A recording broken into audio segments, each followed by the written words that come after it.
Bienvenidos y bienvenidas.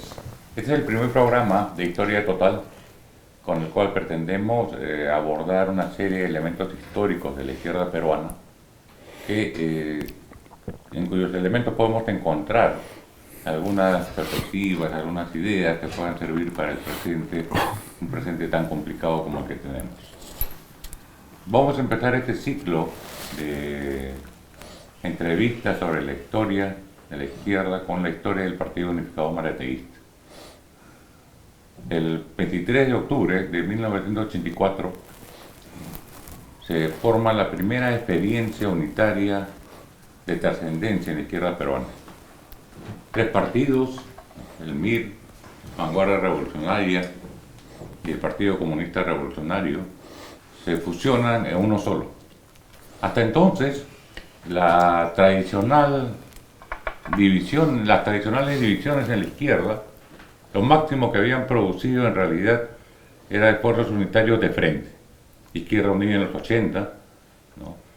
Y frentes electorales, ninguno partido, hasta el 84 en que aparece el PUN. El PUN logra de alguna forma cubrir un espectro muy amplio y convertirse en una fuerza trascendente en la historia política de la izquierda y también en la historia política del país. Sobre esto queremos hablar con Eduardo Cáceres, que fue uno de los secretarios generales del Partido Unificado Mariateguista en una época bastante convulsa del país y que tiene mucho para explicarnos sobre lo que fue esta experiencia política. Hola Eduardo, buen día. Hola Augusto, ¿qué tal? Muchas gracias por la invitación, aquí estamos para conversar. No, gracias por estar acá, es para nosotros muy importante entrarle a este tema, sobre todo, como digo, un periodo tan conflictivo como el que tenemos, tan convulso, con tantas incertidumbres, ¿no? Una pregunta de entrada, ¿qué fue el PUN? ¿Qué fue el Partido Unificado Mariateguista? El surgimiento del Partido Unificado Mariateguista hay que vincularlo con la historia previa de la izquierda peruana y más aún con la historia previa del movimiento popular y en general el curso de la historia nacional en los años 60 y 70. Las siglas que tú has mencionado, ¿no? Vanguardia Revolucionaria, Movimiento Izquierda Revolucionaria, Partido Comunista Revolucionario. En particular, las dos primeras tienen una historia que arranca de mediados de los 60, en el caso del MIR incluso arranca desde inicios de los 60, y que son expresiones de la voluntad de abrir un curso de revolución en el Perú, así con toda claridad, revolución, en el marco pues de los procesos que se estaban desarrollando en América Latina, fuertemente motivados, inspirados por la Revolución Cubana. Pero que en el Perú van a encontrar un tamiz, digamos así, un momento muy importante de redefinición cuando a fines de la década de los 60 se instala el gobierno militar reformista de Velasco Alvarado y se inicia el proceso de reformas que todos conocemos. Esto remece los fundamentos mismos de estas formaciones políticas, genera debates, discusiones, divisiones, ¿no? En ese contexto justamente es que años después aparece el Partido Comunista Revolucionario y a la vez plantea la posibilidad de dar saltos y acelerar procesos de acumulación y construcción muy claros, ¿no? Esa década, fines de los años 60 y los años 70, los años del velasquismo en particular, fueron un catalizador, un acelerador de procesos muy importantes, ¿no? Y en ese contexto, esta izquierda, que en general se la conoce como nueva izquierda, pero me parece que habría que llamarla de otra manera, es una izquierda mariateguista, socialista, revolucionaria, muy de masas, ¿no es cierto? A la vez que vive procesos de división y de discusiones que no se resuelven bien, también siente la urgencia de articularse más, ¿no? Entonces el antecedente inmediato del Partido Unificado Mariateguista es la Unidad Democrático Popular, ¿no? Que surge simultáneamente casi con el paro nacional del 19 de julio y que va a tener que encarar la transición del gobierno militar a un nuevo intento de democracia liberal en el Perú. Y va a tener que encarar, por ejemplo, el desafío de la Asamblea Constituyente. Y la UDP participa en la Asamblea Constituyente, no sin debate, discusiones y también ahí con diferencias, ¿no? Después se intenta dar un paso más audaz todavía y más amplio en una política de frente que, como tú bien has señalado, era hasta donde se llegaba en esos años, ¿no es cierto?, con la experiencia de la ARI, Alianza Revolucionaria de Izquierda, pero que fracasa, se rompe, no culmina, pero de todas maneras se participa en la, bueno, se había participado en la constituyente, se participa en las elecciones generales del 80, e inmediatamente después se constituye Izquierda Unida, ¿no?, que viene a ser durante toda la década de los 80 la experiencia más importante de unidad de las izquierdas, no solo en el Perú, en ese momento creo que en América Latina no había un equivalente a lo que fue la Izquierda Unida peruana, ¿no? Pero la dimensión de los procesos que se vivían a todo nivel, a nivel en primer lugar social, a nivel político y incluso a nivel ideocultural, hacían evidente que no bastaba un frente, ¿no?, que se basaba en acuerdos consensuados y que por lo tanto implicaba un ritmo de acción política mucho más matizado, ¿no?, que el que exigía la coyuntura. Y en que además existían visiones legítimas, todas ellas por supuesto, bastante marcadas en sus diferencias sobre aspectos muy importantes, ¿no?, aspectos sobre la situación internacional, sobre la concepción que se tenía del proyecto socialista, la relación entre socialismo y democracia, socialismo, democracia y lucha de masas, ¿no? Entonces, digamos que había una necesidad de algo más, ¿no es cierto?, algo más que no podía ser otra cosa que un partido, ¿no es cierto? Y en ese sentido, entonces, a la vez que se forma Izquierda Unida, se acelera este acercamiento entre las fuerzas políticas que teníamos una mayor afinidad en diversos campos. Se desarrollan procesos de discusión, encuentros mariateístas, ¿no? Hubo varios antes del Congreso del año 84, de octubre del 84. Hay avances, hay reticencias, no todos los que estuvimos en los encuentros terminamos cofundando el partido, incluso hubo alguna división de por medio. Pero en fin, en todo caso había la sensación de que urgía, ¿no?, avanzar. Si bien no se vislumbraba una crisis de la dimensión que tuvo a fines de la década, era evidente que habían problemas con el mismo modelo de socialismo que se podía plantar y plasmar en el Perú. Había una discusión muy compleja sobre la estrategia del cambio en el país, la estrategia revolucionaria. Todos veníamos de una visión estratégica insurreccional, ¿no?, revolucionaria clásica, ¿no es cierto?, hasta los fines de los 70 es así, pero se entra la constituyente en un primer momento con la idea que esto es simplemente para hacer caja de resonancia, pero después se dan cuenta los constituyentes que hay que escribir una constitución, ¿no es cierto?, y que entonces hay que hacer una constitución para este Estado, ¿no es cierto?, y se abren otras posibilidades, y después viene la posibilidad incluso bueno, se pensó inicialmente, quizás se sobrevaloró la posibilidad de ganar las elecciones generales, pero eso después no se logró, no solo porque probablemente no era real esa posibilidad, y segundo porque el instrumento que se intentó construir para eso se rompió, ¿no?, que la haría. Todavía esos desafíos como digo, ideológicos, desafíos políticos, y también una sensación de que no se podía, con estructuras tan pequeñas como las que hasta ese momento teníamos, encarar todo el potencial que había en los movimientos sociales, los movimientos populares, ¿no?, que se requería algo más grande, más fuerte, más articulado, ¿no? Y el gran telón de fondo de esto, el gran referente de todo esto, es la discusión que se abrió en el Perú a fines de los 70, inicios de los 80, que no fue motivada exclusivamente por el tema del fracaso de la ARI, sino que tiene su propia historia, la discusión en torno al marxismo y al mariateísmo, ¿no? Y creo que ahí, no en vano nos llamamos Partido Unificado Mariateísta, ¿no?, porque el tema del mariateísmo fue un tema de debate, de discusión. Acaba de reeditarse hace algunos meses uno de los libros claves en ese debate, la obra de Alberto Flores Galindo, La Agonía de Mariátegui. Y esta edición, una de las buenas cosas que tiene es que añade los artículos que dan cuenta del debate que hubo en la revista Marca, en el diario, en fin.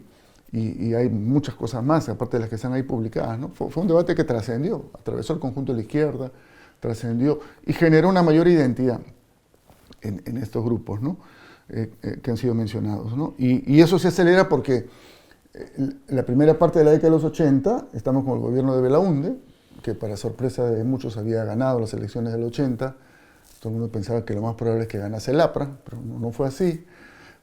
Tenía una oposición de izquierda, si bien no muy grande por la división, pero sí había una oposición de izquierda. Y la situación comenzaba a escapársele de las manos. En fin, las políticas económicas, el papel de Ulloa, el Fondo Monetario, algunas medidas, bueno, continuidad con los ajustes que ya venían del gobierno de Morales Bermúdez. Y encima el año 83 el fenómeno del Niño, que es una gran convulsión, ¿no? A veces no nos damos cuenta, bueno, se habla mucho del cambio climático, esas cosas, y no nos damos cuenta del impacto político que tienen los fenómenos, las catástrofes que, como bien se dice, no son naturales, ¿no? Lo natural es sino la catástrofe como tal ya es consecuencia de la política, justamente, ¿no? Y eso entonces aceleró una serie de procesos sociales, demandas, urgencias. Y encima, como todos recordamos, el mismo día que se desarrollan las elecciones de 1980, se desarrolla la primera acción militar de Sendero Luminoso y se abre un proceso de convulsión, de conflicto armado interno que va a cubrir rápidamente la región de Ayacucho, que va a generar los estados de emergencia y que va a generar muy rápidamente, ya el año 83, bueno, tuvimos de por medio también la cuestión esta de Uchurajay, ¿no es cierto? Pero ya el año 83 estaban batiendo récords en términos de desaparecidos, de muertes, ¿no? Entonces es un país en el cual hay una democracia liberal que no termina de instalarse y un gobierno militar, un poder militar que no termina de irse porque es reconvocado a la escena por la emergencia de operación de Sendero Luminoso, una izquierda que siente que tiene campo abierto pero que le falta todavía cuajar más. Y ahí se toma esta decisión de acelerar el paso y el año 84, como bien ha señalado, se funda el Partido Unificado Mariateguista, ¿no? Que creo tuvo un impacto pues mediático. Para comenzar, el nombre mismo en realidad no fue una decisión, ¿cómo decirlo?, meditada en profundidad, ¿no? Fue un titular de la República. Ah, sí, claro, la izquierda, la izquierda radical hace pum. Porque no se llama la Coordinadora Unitaria Mariateguista y se estaba discutiendo si iba a ser, qué nombre ponerle, ¿no? Había una idea de ponerle algo tipo un Partido de los Trabajadores Mariateguistas, algo que apelara a la cuestión del trabajo como una identidad, ¿no? Pero en fin quedó pum, pues, ¿no? Pum. Bueno, eso, sí. el PUM en realidad se inicia, como he dicho, a finales del gobierno de Belaúnde, ya casi de salida, Sí. pero encara su desarrollo mayor ya con el gobierno aprista, con Alan García. Efectivamente, el PUM se funda en octubre del año 84, ahí nomás comienza la campaña electoral del 85, ¿no es cierto? Eso se canaliza a través de Izquierda Unida, hay un resultado electoral con Barrantes candidato presidencial positivo, pero tuvimos al frente, al otro lado, aluvión, que significó el triunfo de Alan, ¿no? Barrantes obtuvo creo que el 28% y Alan el 49%, o algo así, no alcanzó la mayoría absoluta. Y bueno, en una decisión que se discutió, que es discutible, pero que en fin, al final se tomó, se acordó no declinar la segunda vuelta, ¿no? Declinar la segunda vuelta, era obvio que Alan iba a ganar la segunda vuelta también, y bueno, se instaló el gobierno de Alan García. Yo recuerdo muy claramente, estábamos en una reunión del Comité Central del Partido Unificado Mariateguista y nuestros tres principales líderes, ¿no? Javier, Santiago Pedraglio y Carlos Tapia, tenían una entrevista con Alan García, ya electo presidente, pero todavía no instalado como presidente. Esto debe haber sido el mes de mayo, junio del año 1985, ¿no? Entonces estamos en reunión, ellos salen, se van, regresan a las 2, 3 horas y informan lo que les ha dicho García, ¿no? Y todos teníamos una sensación compleja, ¿no? Porque obviamente APRA enemigo, pues, ¿no es cierto? O sea, eso es histórico de la izquierda. Claro. García un demagogo, o sea, no teníamos... Pero la cantidad de cosas que él había dicho, prometido, ¿no? Y que efectivamente intentó hacer, aunque sea 15 minutos durante su gobierno, era impresionante, ¿no es cierto? El tema básicamente un tema no pago la deuda externa, o sea, reducir el pago de la deuda externa al 10% del presupuesto, el tema de redefinir una serie de asuntos del rol del Estado, programas para el agro, sociales, inversiones por aquí, por allá, etcétera, ¿no? En fin, y también obviamente los compañeros se dieron cuenta de lo que ellos evaluaban como las limitaciones de ese proyecto, pero era indudable que García, por el resultado que había tenido electoral, por las características de su partido, que todavía mantenía esta característica de ser un partido bastante bien enraizado en los movimientos populares, no en todos, pero en algunos sobre todo, y con esta plataforma, este programa bastante demagógico, por cierto, pero efectista, iba a ser un desafío muy grande, ¿no? Bueno, tan grande que al año siguiente nos ganó las elecciones en Lima, ¿no? Con un candidato anodino, que en realidad no era tan tonto como se lo pintaba, ¿no? Jorge del Castillo, a Barrantes, pues, que era un personaje de la política nacional e internacional, que era un hombre muy mediático, carismático, ¿no? Y eso fue a raíz de que García, por un lado, trataba de mediatizar a Barrantes en algunos sentidos, y por otro lado, pues le metió a fondo a la campaña del Castillo, ¿no? Un famoso balconazo, y metieron plata en los programas sociales, y le ganó por 1.8% del voto, ¿no? Pero también nos ganó en Puno, por ejemplo, ¿no? En Puno nos ganó la... El rasgo central, sí, creo que la relación con el APRA y García es que García le disputaba al PUN una base social real. Al PUN y a toda la izquierda. García no era Belaúnde. Por supuesto, claro que no, claro que no. En realidad, el APRA, eso lo dijo Beltrán en los años 50, cuando se produce la convivencia, ¿no es cierto? Es el partido que necesitamos, ¿no es cierto? Lo decía desde la derecha. Porque era un partido que podía jugar a favor del sistema, incluso de la oligarquía en los años 50. Ya después, los 12 apóstoles famosos, ¿no es cierto? El núcleo del poder económico fue el gran aliado de García desde el primer día de su gobierno, y fueron los que estaban detrás de su campaña, pero con una capacidad de articulación, de movilización y de contención de movimientos sociales populares, ¿no? Y para eso tenía la demagogia, tenía los programas que ofrecía. En el campo se metió a fondo con estos créditos cero, ¿no? Que fueron en realidad un desperdicio de plata en general. Acompañó a los Rimanacui, que eran estos encuentros entre el presidente y los presidentes de las comunidades, ¿no? ¿Cómo encararon ustedes la relación de los Rimanacui? Bueno, fue... La presencia del gobierno, de la presencia del partido aprista, la presencia de García en el mundo campesino. Había que ir, ¿no? Hubo discusión, había que ir y pararse y hablar, ¿no es cierto? Pararse y hablar y exigir y negociar. O sea, lo peor que se podía hacer era regalarle esa cancha, ¿no? Y muchas veces los apristas buscaban más bien excluir a los dirigentes, no solo nuestros, ¿no? En general, de izquierda, independientes, pero había que ir a pelear, había que ir a levantar propuestas, ¿no? En ese sentido, el PUN, pues que desde su nacimiento tuvo siempre esta característica de ser muy ofensivo en el sentido de ganar la iniciativa. Fue un partido que siempre tuvo mucha iniciativa táctica, ¿no? Este fue su fuerte y quizás también uno de sus problemas, ¿no? Pero en ese momento con García eso era decisivo, ¿no es cierto? Tener iniciativa frente a él en el tema agrario, tener iniciativa en los temas urbanos. Justamente nuestra crítica, lo tuvimos en una reunión además a Barrantes, era que él confió demasiado en que García iba a ser más educado, digamos, ¿no es cierto? ¿No?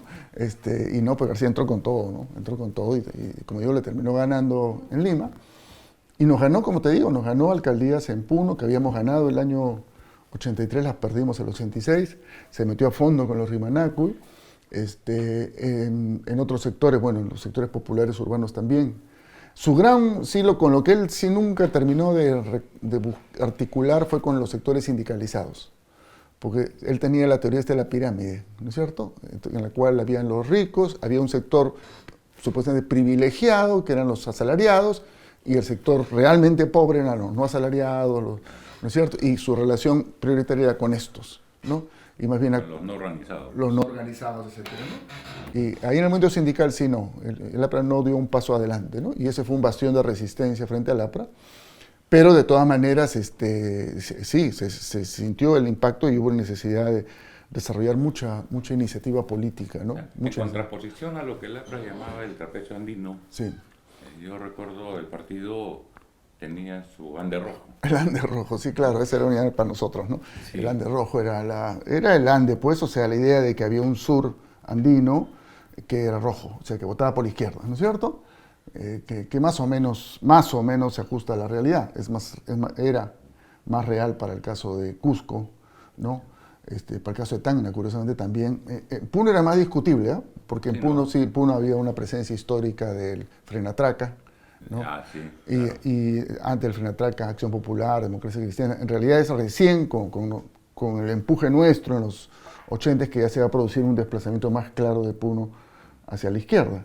Era más claro en Cusco, Arequipa también, ¿no es cierto? Arequipa se gana la alcaldía desde el 80 incluso, ¿no? Sí, pues. Con Izquierda Unida, en fin. Pero entonces ya en nuestro imaginario colectivo, el Ande Rojo, ¿no es cierto? Era el bastión de la lucha social campesina, sobre todo, ¿no? Aunque también había un componente obrero importante, ¿no? Hay una historia obrera muy fuerte en Arequipa y Cusco, y hay sindicatos mineros muy poderosos en el sur, que tuvieron un rol además muy importante en los años previos y durante esta década de la cual estamos hablando, sí.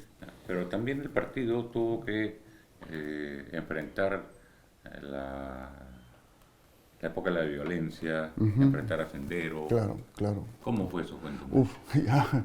Fue una historia compleja, y hoy creo que sí podemos legítimamente reclamar un nivel de protagonismo en lo que fue una experiencia de resistencia y de derrota política de Sendero Luminoso, que creo que es básicamente reconocida, ¿no? Por estudiosos, analistas, ¿no?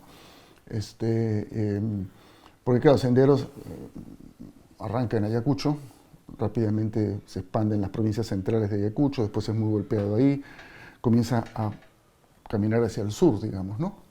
Bueno, Huancavelica, Apurímac, muy fuertemente, ¿no? Y se le plantea el tema de ingresar más al sur, Cusco y Puno. Y la verdad que en Cusco nunca pudo asentar una base sólida, incluso sus acciones fueron relativamente limitadas, y más bien decidió pasar casi directamente hacia Puno, ¿no? O sea, hay acciones y ha habido cosas terribles también por parte de Sendero y de la contrainsurgencia, ¿no?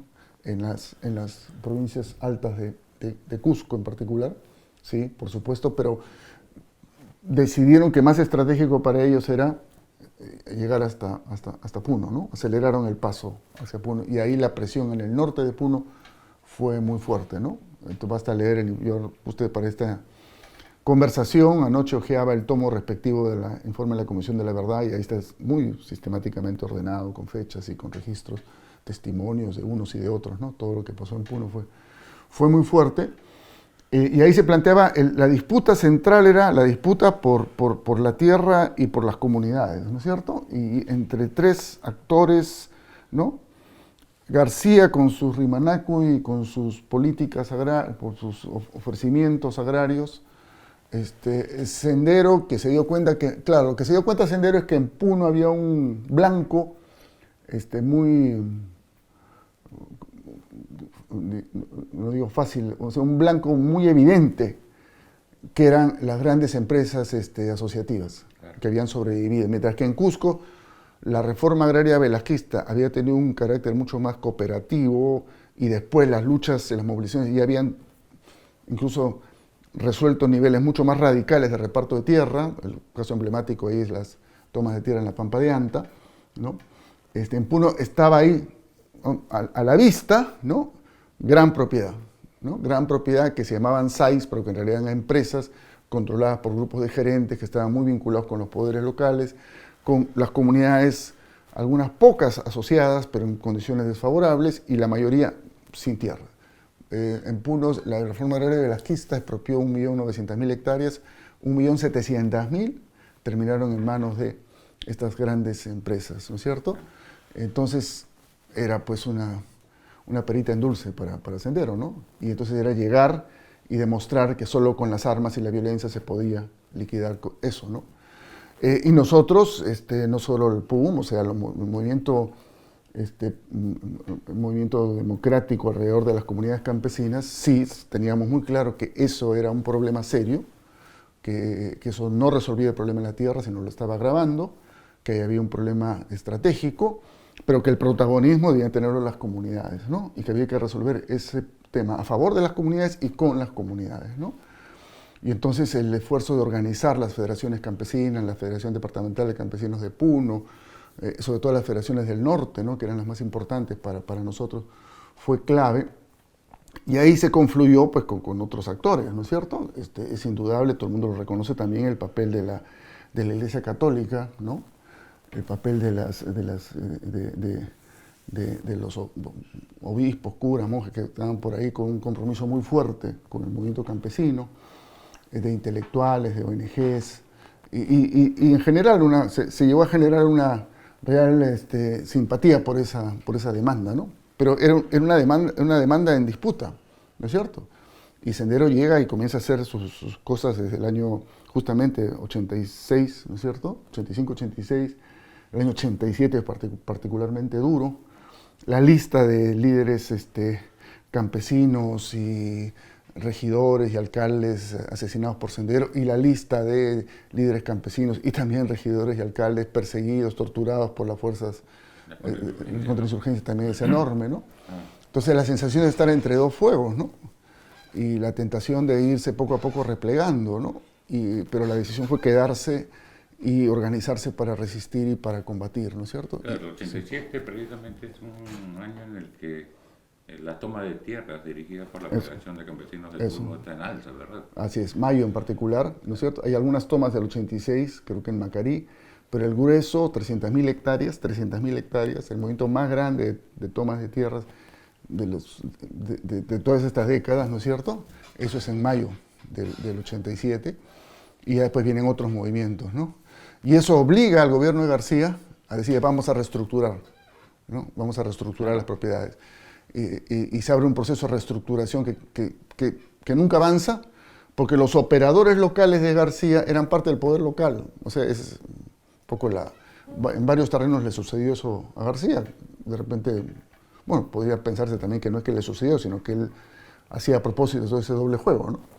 Mientras él manejaba una retórica radical, antiimperialista, en este caso campesinista, y prometía cosas, sus operadores locales, su partido real en el territorio era parte del poder local y estaba amañado con los gerentes y operó además no solo políticamente, sino incluso paramilitarmente a favor de ellos y contra nuestras organizaciones, ¿no? Nosotros tuvimos un congreso de la Federación Campesina el año 1986, justamente antes de las tomas, ¿no? Que fue muy grande, me acuerdo que fue en el Coliseo de la Universidad en la ciudad de Puno, y ahí nos pusieron bombas el comando Rodrigo Franco. Eso no fue Sendero, ni fue el comando Rodrigo Franco, ¿no? Y una de ellas estalló, otra no estalló por un acto heroico de un dirigente campesino que la tiró lejos. En fin, hay toda una historia muy interesante. La FSP ha sido presa de una serie de atentados casi... Así es, varias veces ha habido atentados, así es, ¿no? Pero algo que me ha hecho acordar, sí. Los congresos campesinos eran multitudinarios, claro, ¿no? 2.000, claro. 3.000 delegados. Sí, así es, era muy... Impresionante. Acá los congresos de SP acá en Lima eran el Coliseo del Puente del Ejército, ¿no? Claro. Que es un coliseo de varios miles. Claro, era una especie de congreso asamblea, ¿no? Ahí cada dirigente buscaba traer a la mayor cantidad posible de líderes, hombres y mujeres además, ¿no? Había mujeres muy fuertes, muy potentes en estos procesos. Y eventos que se trataban de ser, hasta donde se pudiese, formativos también, ¿no? Yo justamente una de las cosas que estaba recordando, porque me lo han hecho recordar varias personas con las que me he encontrado sucesivamente en estos años, era la importancia que tenían los procesos formativos al interior, y el PUN creo que fue particularmente intenso en eso. Creo que toda la izquierda le daba mucha importancia al tema de la formación, cada uno con su estilo, con su... Nuestro estilo era muy tributario de la educación popular, teníamos muchos muy buenos educadores populares en nuestras filas, y entonces son célebres las escuelas campesinas, ¿no? Son célebres las escuelas campesinas, tanto la nacional como las regionales, y la gente se acuerda, ¿no? Curiosamente, y se sienten orgullosos. Yo escuchaba a Flores Galindo, yo escuchaba a Nelson Manrique, yo escuchaba a Maruja Barrio, yo escuchaba a fulano, mengano. Y en realidad era una escuela de lujo, ¿no? De lujo. Pero al que más recuerdan, curiosamente, es a Efraín Treyes. Efraín Treyes es un historiador, ya murió hace poco, que después se hizo famoso más como narrador deportivo en radioprogramas, quechohablante, apurimeño, porque él tenía a su cargo un tema que los cautivaba, además él lo narraba casi como un partido de fútbol, que era la captura de Atahualpa, o sea, la conquista ¿no? ¿Y por qué fue tan fácil, digamos, ¿no? Y les explicaba, y con una visión muy compleja, o sea, no tenía una visión simplista. Y se acuerdan mucho de Efraín, ¿no? Sí, ¿no? Pero así como él, como te digo, han pasado por ahí porque, porque era un espacio formativo sólido, atractivo, había un diseño pedagógico claro, ¿no es cierto? Y sistemático, ¿no? Y tú hablas con dirigentes campesinos de 50 años para arriba que hayan estado en estas cosas y te van a decir, sí, me acuerdo que vino fulano, que hablé con Mengano, ¿no? Vino el profesor tal, vino, ¿no? ¿Cómo estará? ¿Qué es de su vida? ¿Qué sé yo? ¿No es cierto? Ese tipo de cosas, sí. Era muy fuerte el tema organizativo y el tema formativo en esos procesos, ¿no? El PUM no solo fue campesinista, también tuvo una base obrera importante. Sí, sí, sí, así es. ¿No? En el trabajo minero, por ejemplo, Sí, sí. en textiles. Así es, así es. Sin duda, bueno, yo particularmente vengo de una trayectoria más de trabajo sindical obrero. Estuve en Chimbote 7, 8 años. Y antes había estado un ratito aquí en Lima.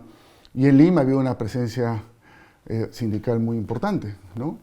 Al punto que se llegó a conducir lo que era la federación sindical más importante obrera en Lima, que era la Federación Metalúrgica, la FETIM, fue conducida por dirigentes sindicales vinculados al partido. La Federación Textil, con el inolvidable compañero Enrique Castilla, que después fue asesinado por Sendero Luminoso por resistir a Sendero en la carretera central, ¿no es cierto?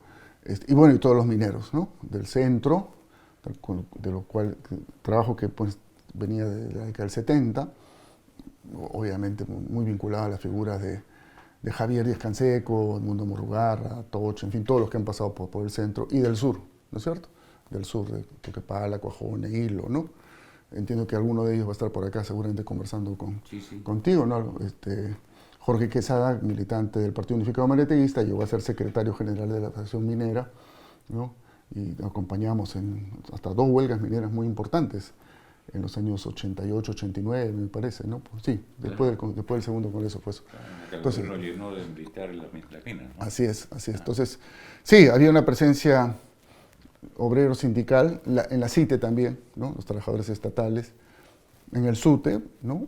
Si bien ahí ciertamente la mayoría, la conducción la tenía Patria Roja, habían compañeros muy destacados, ¿no? Este compañero que ha sido ministro, Gallardo, ¿no? El militante del Partido Unificado Mariateguista en esos momentos, era dirigente del SUTE, de uno de los SUTEs locales aquí en Lima, ¿no? En fin, sí, había, entonces, este tema es bien importante, esto que mencionas tú, o sea, fue un proyecto político muy enraizado y que pretendía y que siempre se autocriticaba de que no es suficiente, de que no estamos atendiendo bien, etc. Pero el referente social era fundamental, o sea, tú no podías hablar en una reunión si no tenías un referente social claro, ¿no? ¿De qué estás hablando? ¿A nombre de quién hablas, no?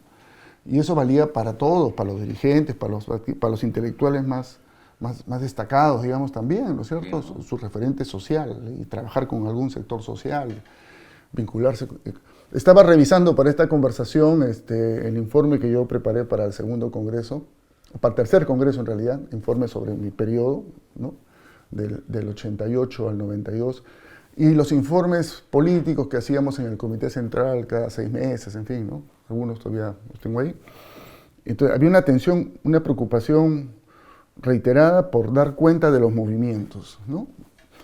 A veces exagerando, muchas veces lamentándose de que no es suficiente, pero ¿no? Tantas huelgas hubo, cuántas horas, hombre. Incluso teníamos una contabilidad detallada del movimiento huelguístico en términos de horas, hombre, perdidas, el tema de las tomas, cuántas hectáreas, ¿no? O sea, y cómo fue, qué se hizo. Había mucha dedicación a eso, yo eso lo valoro mucho, creo que es una de las cosas que más habría que rescatar y que valorar. Y estas cosas como las tomas de Puno o las huelgas mineras, no es que salían porque la gente un día se arrebataba y tomaba las tierras, ¿no es cierto? O sea, eran procesos de meses de preparación, de articulación, de coordinación, de construcción de alianzas, de involucrar a los aliados, ¿no? En el asunto. Bueno, lo digo simplemente, estaba pensando si valía.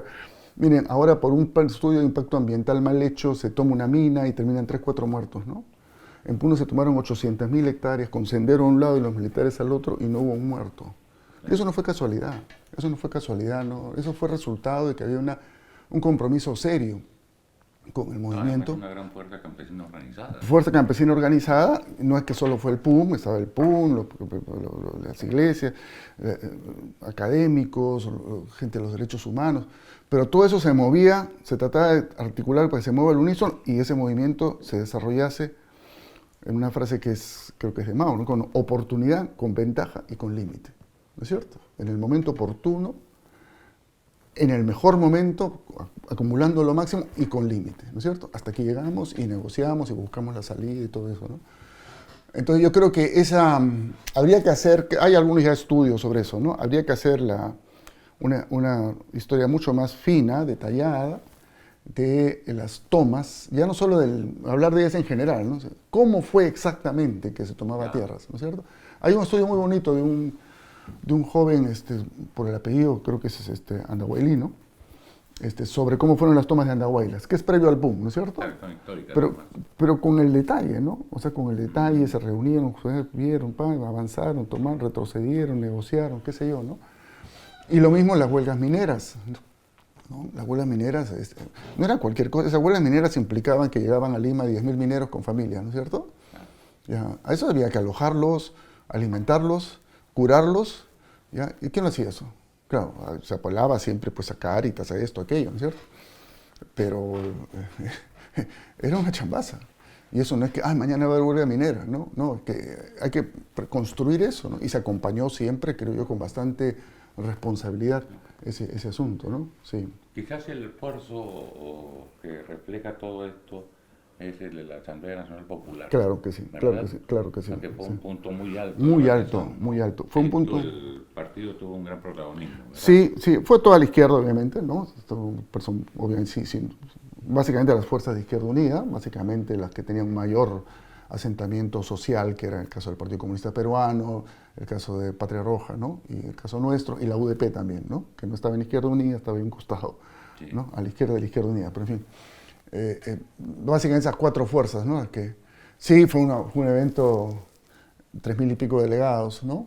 Enorme, ¿verdad? Enorme, enorme. Yo recuerdo que habían venido delegaciones del exterior, estábamos con unos amigos brasileños, y claro, los brasileños traían toda la aura del PT como un partido muy de masas, que es absolutamente cierto, más en ese momento estaban, en fin, en expansión, ¿no? Y le digo, bueno, pero ustedes, supongo, yo conversando con él, no, me dice, ustedes tienen más, miren los tuberculosos, porque estaba pues la federación, el movimiento, ¿no? Del cual tenía que ser la relación de tuberculosos. Ya estaban los movimientos de LGTBI también presentes ahí. El MOL estuvo presente en la Asamblea de los Pueblos. Sí, fue muy diverso, ¿no? Muy amplio, muy diverso. Hubo una escena muy bonita que no sé si está registrada, que estaban haciendo cola para inscribirse en paralelo. Habían varias mesas de inscripción, los delegados de Construcción Civil y los delegados de la Federación Departamental de Campesinos de Puno. Cada uno en su cola, ¿no? Y en determinado momento comienzan a abrazarse, ¿no? Abrazarse cruzadamente, ¿no? Reconocerse mutuamente, ¿no? Y claro, en el evento ya la gente se alineaba con su partido, habían los debates, las cosas, las consignas diferentes, pero en general un clima muy unitario. Quizás se pudo buscar una resolución más creativa, ¿no? de las tensiones que hubo. Digamos que había la tentación o la idea de que la Asamblea Nacional de los Pueblos tenía que ser una suerte de coordinadora sindical popular simplemente, ¿no? Y la disputa entonces era por ver quién iba a liderar los paros nacionales, por ejemplo, ¿no? El famoso debate, ¿no? Si era la CGTP, cosa que defendían ardorosamente los dirigentes de la CGTP, o si iba a ser la Asamblea de los Pueblos, lo cual la CGTP consideraba una usurpación de su tarea, ¿no? Entonces, ese debate fue que al final terminó siendo uno de los principales, creo, en el evento.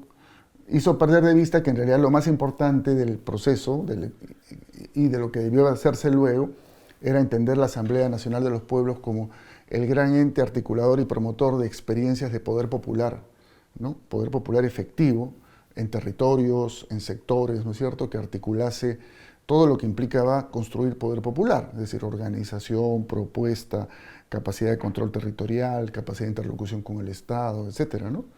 Algo de eso se dijo y se puso en los papeles, pero digamos, esa discusión sobre el rol de CGTP, ANP en los paros, como que tapó lo otro, ¿no? Claro. Y después, bueno, después se ha intentado un poco lo que dije como la gran tarea en algunos territorios, pero ya también después de la ANP 88, 89, 90 son años pues de una crisis y de una, ¿no? En la cual pensar en procesos más sustantivos y de otros plazos pues de construcción de poder, ¿no? Al calor de tanta demanda y tanta tensión y presión, no fue fácil, ¿no? Y probablemente nos ganó más la idea de una ANP que de hecho era parte de las cosas que había que hacer y de alguna forma se hizo, que era el espacio de convocatoria o de co-convocatoria de las grandes acciones de lucha que tuvimos por delante.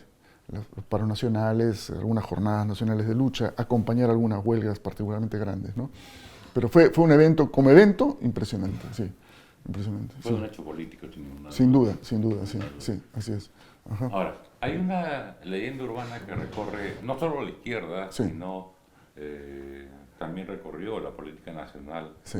el segundo congreso del Partido Unificado Ajá, Maderista, ajá. el PUN se va a la guerra. Ah, sí, Yo claro. recuerdo portadas de revistas. Sí, claro, no, fue muy Sidney fuerte, Gillibrand fue muy diciendo, fuerte. El PUN se va a la guerra. Yo estuve con Gillibrand el domingo siguiente al Congreso Ya.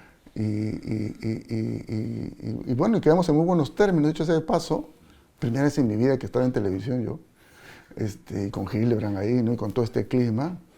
El PUN no se va a ninguna guerra, el Perú está en guerra.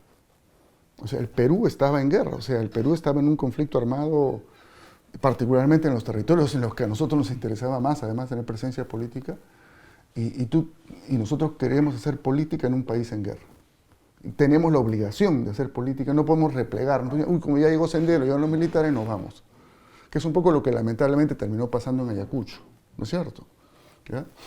No, nosotros queremos estar ahí, ¿ya? Y tenemos que estar con las condiciones mínimas para poder afrontar un proceso de violencia de esas características, que no era simplemente gases lacrimógenos, represión a marchas, ¿no? Era un proceso de enfrentamiento armado, ¿no? Que ponía como blanco a las comunidades, a los dirigentes sociales y a los dirigentes políticos, en la cual era imposible en ese momento, imposible y no por grandes consideraciones ideológicas, sino por la práctica, decir, no, que nos protege el Estado, ¿no es cierto? El Estado tiene que protegernos, pues somos ciudadanos democráticos y el Estado tiene el Estado al cual estábamos denunciando sistemáticamente por violaciones además reales, no solo nosotros, sino toda la comunidad democrática en el país, iba a ser mediador en ese conflicto. Por supuesto que no, ¿no es cierto?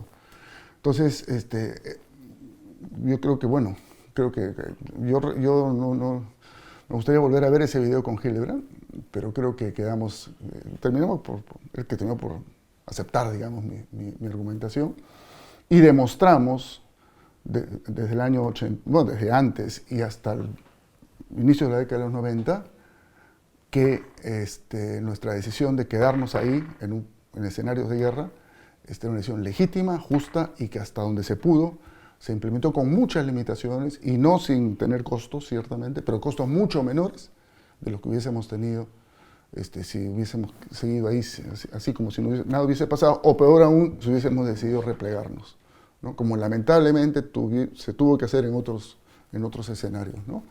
Entonces, yo creo sí que el debate que tuvimos en el segundo congreso fue un debate mal llevado, que los términos que se utilizaron no fueron los más adecuados, fue un debate excesivamente público además, que terminó generando este alboroto mediático, pero que lo que hicimos después, lo que hicimos en realidad en la práctica en términos de construir las estructuras necesarias para preservar la actividad política y social en un escenario de guerra, eso fue correcto. Eso yo lo defiendo y eso salvó vidas. Y yo le agradezco a compañeras y a compañeros que fueron los que más arriesgaron su vida por construir eso y por preservarnos a todas y todos, ¿no? Y eso lo reconoce mucha gente. Yo también me he encontrado con varios testimonios, ¿no? De personas que, uno de ellos casi sin saber, no, dos de ellos sin saberlo mucho, ¿no? Me dice, sí, porque yo recuerdo que, un caso concreto, ¿no? Un activista cultural al que me encontré, creo que en Pucallpa, no sé dónde, ¿no? Que había estudiado en la Cantuta. que recordaba que, bueno, él tenía un grupo cultural, medio indigenista, tenía una cosa, una propuesta política que ponían de Pacendero, pues era pues inaceptable, el indigenismo, esto reaccionario, qué sé yo, y los senderistas lo acosaban, y dice, un día estuvieron a punto de tirarme por el balcón, y los mariateístas me salvaron, ¿no? Ah, ya, qué bien, le dije, gracias, ¿no? Y claro, yo recuerdo que había un grupo muy decidido en la Cantuta, incluso le ganamos la Federación de Estudiantes a la Sandero en la Cantuta, y recuerdo que hicimos escuelas y cosas con ellos para reforzarlos. Y otro compañero abogado que también recuerda haber estado dando charlas a nombre de la vicaría, una de las vicarías de la iglesia en el sur andino, y que un día, que está a punto de comenzar su charla, se le acerca a un dirigente y dice, compañero, no se preocupe, todavía están lejos, cuando estén cerca le decimos para que nos vayamos. Y él dijo, pues que no se preocupe, está todo cubierto. Bueno, él dio su charla, ¿no? Y después comentando las personas que estaban en su entorno y cuidándolo y todo, pues eran parte de esto, ¿no? Entonces yo en ese sentido creo que lo que hicimos estuvo bien, yo lo defiendo. En las condiciones concretas del Perú de ese momento, ¿no? Fue lo que había que hacer. Como digo, hubo errores en la manera de formularlo en el Congreso y ahí nos pudiésemos haber ahorrado, quizás no toda la ruptura que hubo, pero sí buena parte de ella. Y en fin, eso, ¿no? Eso, claro. sí. Que tiene que ver también con la otra leyenda urbana, ¿no? ¿Te acuerdas los Librios y Zorros? Ah, pero eso, bueno, más que, o sea, es verdad, o sea, el Partido Unificado Mariateísta desde un principio fue un partido que se definió como un partido con tendencias internas, que reconocía la existencia de tendencias, corrientes, ¿no? De pensamiento, de propuestas, ¿no? Que coincidían y no coincidían con las organizaciones previas, Vanguardia, MIL, PCR. De hecho, hubo un nivel ahí de reacomodo, ¿no es cierto? De reacomodo, pero sí, y era un rasgo de avance del Partido Unificado Mariateísta, ¿no? Justamente criticábamos a los partidos más comunistas más clásicos, sobre todo en su versión estalinista, ¿no? Que no necesariamente es la de los partidos comunistas en general, ¿no? De que son partidos cerrados, ¿no? Monolíticos, con una sola ideología, con un solo liderazgo, cosas de ese estilo. Y entonces, efectivamente, el problema es que, digamos, al PUM, a la izquierda peruana y al PUM, le tocó hacer ahora pensándolo con más calma, ¿no? Una transición ideológico-política aceleradísima de una matriz insurreccional, porque esa era la matriz de la izquierda peruana en general y en particular de esta nueva izquierda, ¿no? A mediados de la década del 60, ¿no es cierto? Y que más o menos se mantuvo sin ser muy tocada en la década de los 70 con el gobierno militar, ¿no? Porque tampoco el gobierno militar pues, implicaba un nivel de juego democrático, aunque se sentía que eso ya no iba a funcionar, pero se mantenía. El texto decía, ¿no? La insurrección, la guerra popular, qué sé yo, ya.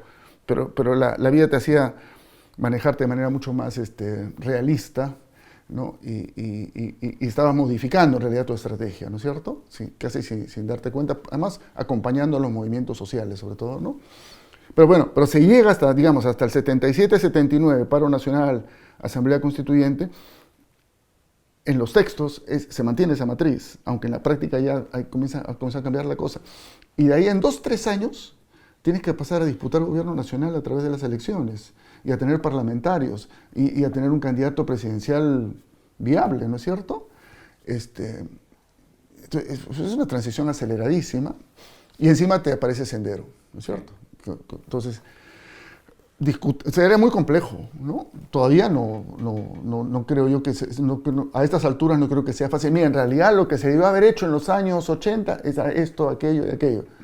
No hay forma, o sea, primero porque el país estaba fracturado, ¿no? Y efectivamente entonces había una corriente muy creativa, muy innovadora, muy leal también en la discusión, muy clara, transparente, que sacó esta revista El Zorro de Abajo, que yo, bueno, hay muchos que habría que recordar. Yo me he prometido a mí mismo no hablar de gente viva, porque temo no hablar de muchos, pero menciona a Carlos Iván de Gregori, ¿no?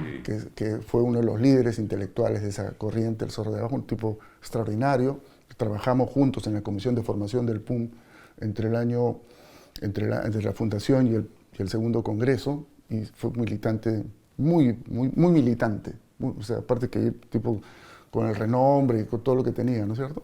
Bueno, y él y otros más sacaron lo del el Zorro. Y por otro lado, había un núcleo que tenía una reflexión que buscaba acentuar la valorización de la democracia, no en el sentido de democracia, sería una caricatura decir que era la democracia liberal burguesa, ¿no? Pero sí valoraban más la institucionalidad democrática al interior de un proyecto que ¿no? buscaba insistir en que había que reformular en términos de revolución democrática esta idea de revolución más insurreccional, digamos, ¿no? Y la construcción de consensos más amplios, ¿no? Cosas de ese estilo, ¿no? Entonces, sin que eso, como digo, yo no quiero ser una caricatura y es muy difícil resumir propuestas en 3 frases, ¿no? Pero había un matiz ahí, ¿no es cierto? Y por otro lado, había otro núcleo, otro grupo, que lo lideraba otro compañero destacadísimo, puede ser que nomás tú y yo hemos conocido muy de cerca, Raúl Wiener, ¿no? Que más bien ponía el acento en preservar el carácter de ruptura y por lo tanto de confrontación que tendría este proceso de democratización, de transformación del país, ¿no es cierto? Y la necesidad entonces de construir un partido que esté preparado para eso, un programa más de ruptura, ¿no? Digamos que ponía más el acento en eso que en la construcción de un consenso popular y ciudadano más amplio, ¿no? Son matices, o sea, no es que estamos hablando de 2 posturas diametralmente opuestas o excluyentes, ¿no? Y ese debate fue yo creo que fue muy motivador, y los debates y en el Comité Central y todo, además le daban pues un contenido programático y doctrinal a la discusión política que yo extraño, ¿no? Yo añoro esas discusiones, que a veces eran muy enconadas, muy duras, con muchos hasta adjetivos a veces, ¿no? Pero siempre en un clima de mucha franqueza y que después terminaban con bromas en el momento del almuerzo y en un trabajo militante compartido. Entonces es verdad, o sea, eso. Y habían además otras matices, si quieres tú, ¿no es cierto? Yo personalmente me sentía más cerca de los llamados libios, pero también tenía mis discrepancias en algunos aspectos con ellos y compartía así algunas tesis de los zorros, sobre todo en relación a la cuestión más ideológica, ¿no? En fin, o sea, y había mucha gente que también, no éramos 2 bloques cerrados, ¿no?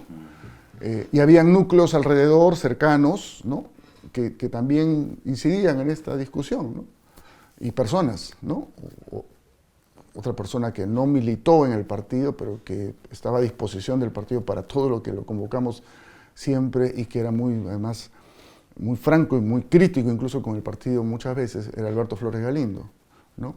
Que además hace referencia explícita, bueno, no explícita, hace referencia clara a nosotros en su carta a los amigos, ¿no? Sí. En fin, entonces sí, hay eso, ¿no? Hay esa cuestión, yo creo que, y por eso digo que al no manejar bien el segundo congreso y al polarizar en torno a formulaciones que no necesariamente fueron las mejores, un poco que se perdió eso, ¿no? Se perdió eso y fue una pérdida. Y fue una pérdida para ambos, ¿no? Después logramos recomponer relaciones y amistades y cosas, pero no es lo mismo que estar en el mismo partido, ¿no? En el cual la discusión se transforma en acción. Finalmente, Eduardo, ensayemos un balance de la experiencia en términos de cuánto de la experiencia del Partido Unificado Maredeísta, este enorme esfuerzo unitario y la enorme trascendencia que tuvo, nos sirve hoy, ¿no? a opciones que pretendemos enfrentar el sistema, enfrentar el modelo, ¿no? Ser una fuerza contestataria, ¿no? ¿Cuánto de eso podemos tener hoy como elemento de balanza?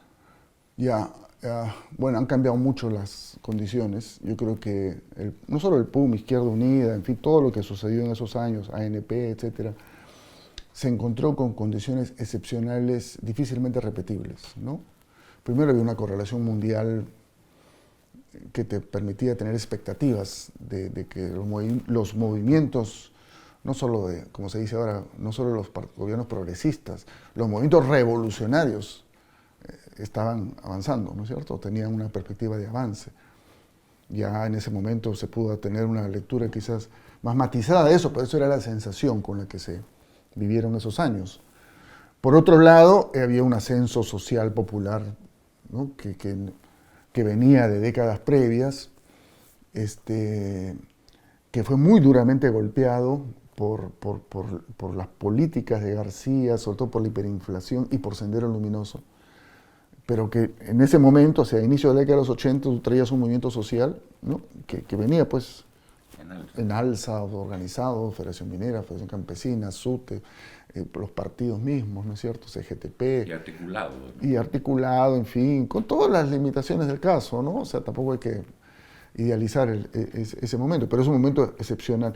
Y había un clima cultural e ideológico, que quizás es el aspecto en el cual mayores cambios se han producido, totalmente distinto, ¿no es cierto? Totalmente distinto, es decir, la cultura era de izquierda en el Perú, ¿no? O sea, era tener una actividad cultural era estar muy cerca de algún tema vinculado con la izquierda, ¿no? Y eso tiene que ver con un clima global, tiene que ver con algunas corrientes muy poderosas en el Perú, ¿no? La teología de la liberación, por ejemplo, y el velasquismo.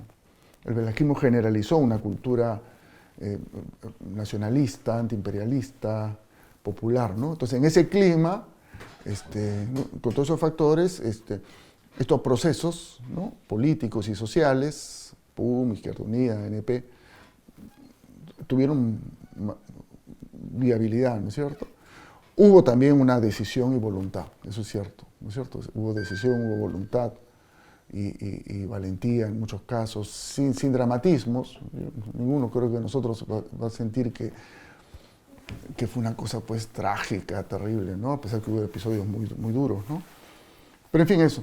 Entonces, yo creo que, yo lo que diría es que lo que hay que valorar más de esos años, porque eso sí es indispensable en cualquier proyecto político, es uno, el enraizamiento social, ¿no? El enraizamiento social. O sea, si no estás en la sociedad, si no estás enraizado en la sociedad, no puedes hablar, ¿no es cierto? Hay una frasecita de Mao en alguno de sus escritos iniciales: el que no ha hecho investigación no tiene derecho a la palabra. O sea, el que no conoce, el que no está, y no solo conoce, el que no está ahí enraizado, ¿no?, compartiendo, mejor que no hable en política. Y ahora se habla mucho y se habla desde dónde, desde qué lugar se habla, a nombre de qué se habla, en función, ¿no? Bueno, ese tema del enraizamiento social, ¿no es cierto? Que ahora tendrá procesos mucho más lentos, más difíciles que antes. Es más difícil hoy que antes, sin duda. Y eso lo digo para que nadie se haga la ilusión de que yo me voy y me van a recibir entre palmas. No, ahora te van a pifiar, para comenzar, ¿no es cierto? Uno es eso. Dos, creo que es voluntad y visión estratégica. Visión estratégica, ¿no? Visión estratégica en el sentido programático, en el sentido de visión del país, una lectura estratégica del país. No estar tan sujetos a las coyunturas, ¿no? Si uno ve las discusiones políticas actuales, pues no sé, pues qué porcentaje. El otro día estuvimos en una conversación con Gustavo Espinosa y con Manuel Guerra. Tratamos, creo, los tres de no caer en eso, ¿no? Pero normalmente el 80% es si Castillo, si el otro, si, ¿no? Si Cerrón dijo, si no dijo, ¿no? Que es deprimente, además, pasarse en eso a estas alturas. Y por ahí no resuelves nada, ¿no es cierto?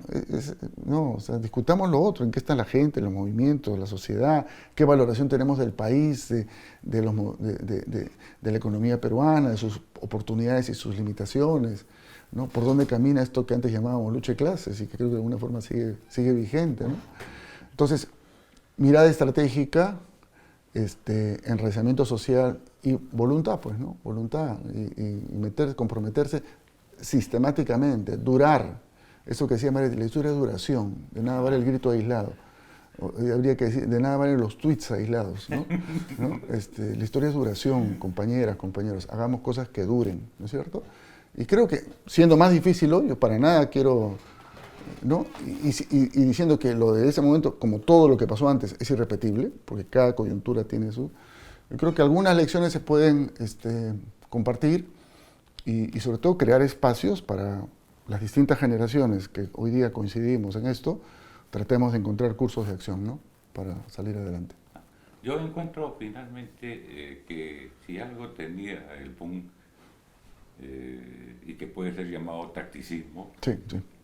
pero tenía una frescura y una capacidad de reflejos impresionante. Sí, eso era muy fuerte, Era ¿no? muy ágil. Y eso hay que reconocerlo, eso, digamos, es tributario particularmente de Javier Díaz Canseco, ¿no es cierto? Sí, sin duda. Pero otros también aportábamos, ¿no? Sí, pero en realidad toda la maquinaria, no, claro, era así, sí, era así, muy ¿no es cierto?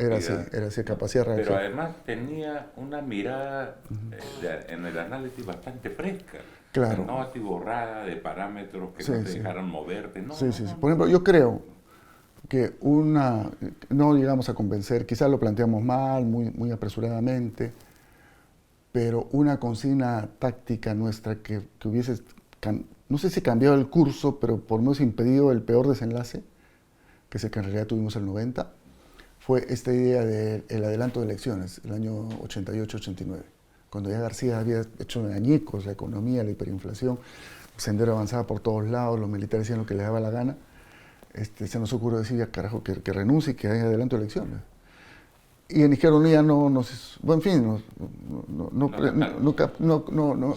hay que esperar a las elecciones. Esperar 2 años fue fatal, porque 2 años más de hiperinflación, Sendero, García, demagogia, etcétera, llegaste ya derrotado, ¿no? La impresión que ahí, si bien había que respetar la decisión del frente, el PUN no tenía por qué abandonar su consigna. No, la consigna se mantuvo, pero no salía sola, pues. Implicaba primero que la izquierda se pusiese de acuerdo y segundo convencer a la derecha, que no hubiese sido tan difícil convencerla, ¿no? Todo estaba perdiendo lo mismo. Así es, sacar a García y que hayan elecciones ahorita, no dentro de 2 años. Porque 2 años más de esto, los que más licuados terminamos fuimos nosotros, el campo popular, ¿no es cierto? Porque la hiperinflación no te destruye sindicatos, te destruye fábricas, te destruye expectativas, te destruye el mínimo de previsión que tiene la gente. Entonces ya la gente dijo, ya no creo en nadie, esto no sirve. Y no te olvides, la primera derrota que tuvimos no fue Fujimori, fue Belmont. Claro. Que nos ganó casi con el 50%, 40 y tantos % del voto, ganó la alcaldía municipal y así como él varios otros. Y sobre esa base luego Fujimori, el 90. Porque la base material empezaba a venir de abajo. Ya estaba hecha añicos, ¿no? Estaba hecha añicos, ¿no? Entonces, en fin, pero sí, el tacticismo. Ahora, eso también generó un problema, no hemos hablado de eso, qué pasó después del 90, entre el 90 y yo por lo menos tuve responsabilidad entre el 90 y el 92 como secretario general, y es que ese tacticismo te hace muy difícil procesar y reaccionar en tiempos de repliegue y de derrota. Porque sientes que tienes que estar siempre ahí en la escena. Si no estás en la iniciativa, y lamentablemente hay momentos en los que tú tienes que reconocer que, bueno, estás replegado o te han replegado, estás derrotado y quizás no seas tan visible, pero hay que abrir otros procesos. Pero ¿cómo costó asumir que estábamos derrotados? Costó mucho. Yo recuerdo mucho discusiones en el partido en el que compañeros asumían que no estábamos derrotados, pero lo que había pasado es que faltaba voluntad política, faltaba consecuencia, no sé cuánto, no sé qué, que no estábamos derrotados. Pero se había caído medio mundo y estábamos derrotadazos.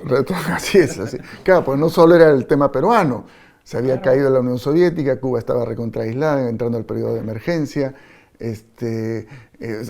Ortega había perdido las elecciones el año 89 frente a la señora esta, en fin, o sea, ¿no? Sí nos costó porque nacimos en un momento de auge, de ascenso, con esa voluntad positiva, pero nos faltó esa mayor, quizás madurez, sabiduría para decir, ¿no? Decir, por lo menos estamos muy golpeados, hay que replegar ordenadamente y hay que ver por dónde retomamos. Y preservar fuerzas. Y preservar fuerzas, así es. Se intentaron un par de paros, huelgas que fueron un fracaso, desastre, más bien pidieron gente, etcétera, ¿no? Pero en fin, esa es nuestra historia y eso también hay que aprender, que no siempre hay que estar a la ofensiva, ni se trata siempre de estar en el escenario central, ¿no? A veces hay que asumir hay que hacer virajes tácticos para volver con más fuerza, ¿no?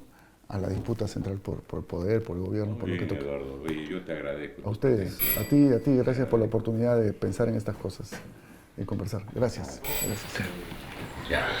Hasta aquí llegamos con esta edición de Historia Total, revisando la historia del Partido Unificado Marateguista con Eduardo Cáceres. Vamos a continuar en las próximas semanas viendo este tema, desarrollando al máximo los diversos elementos que fueron parte de la historia del y que sin duda van a servir para encarar también la situación que tenemos en el país. Muy amables por su participación, muy amables por su presencia.